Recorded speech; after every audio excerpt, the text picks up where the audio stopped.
It's amazing how many conversations that I have with leaders where we talk about what some of the challenges are that they're facing, that the topic of communication comes up.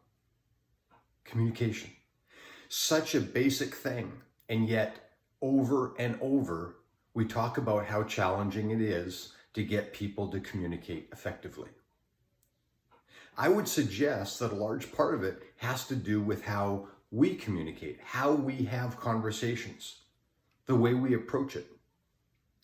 And there's an approach that I think is extremely effective.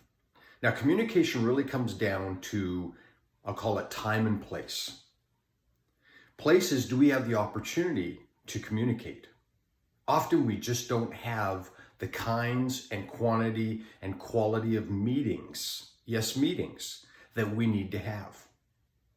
We go about our business and we get very busy. And then we wonder why we don't communicate well, but we're so busy we don't make time for communication. Meetings are an intentional way of communicating, a time and place for communication. But there's another approach, and I call it negotiated agreements, because it's amazing how many times that a boss, a manager, will ask somebody else to do something.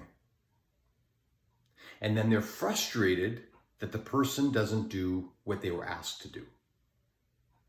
And I would suggest it's because when we asked, we more told, but we really didn't do something which I call a negotiated agreement. Now that sounds overly formal, but it's not. A negotiated agreement basically just says, I have a desire, I have something I would like you to do. It's important that you understand what it is, so I need to be clear in my communication.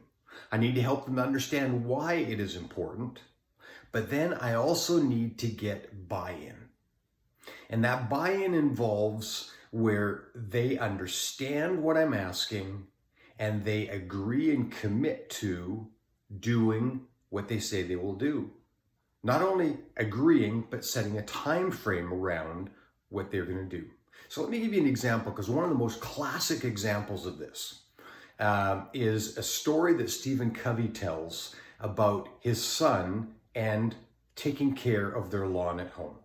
And their son is relatively young, and you can Google, not Google, you can go to YouTube and put in Stephen Covey, green and clean. Green and Clean, Stephen Covey, and it's probably not more than about a 5 or 6 minute video, and he lays out how he had a conversation, a negotiated agreement with his son to take care of the lawn, not only in cutting it, but making sure it was watered and fertilized and the garbage being picked up, etc.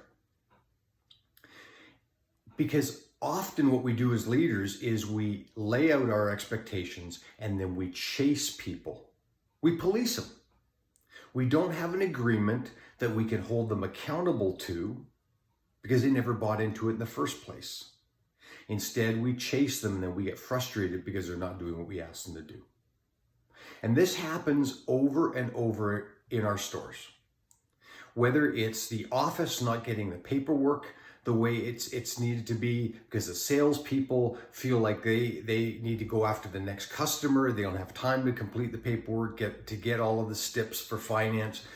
Whether it's service advisors doing proper walkarounds or active delivery, whether it's technicians keeping their stalls clean, putting away special order parts, or tools, whatever it is.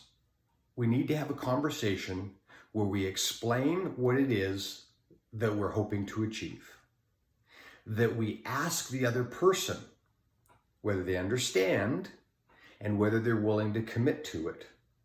And that they commit within a certain time frame. An example would be if you need paperwork, is to say to the other person, by which date, when do you think this will be possible?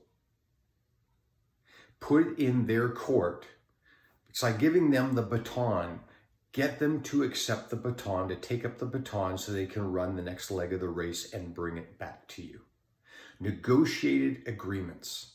It's a powerful way to get people to follow through and do the things that they commit to do. Because the follow-up with them afterwards is not the same as policing.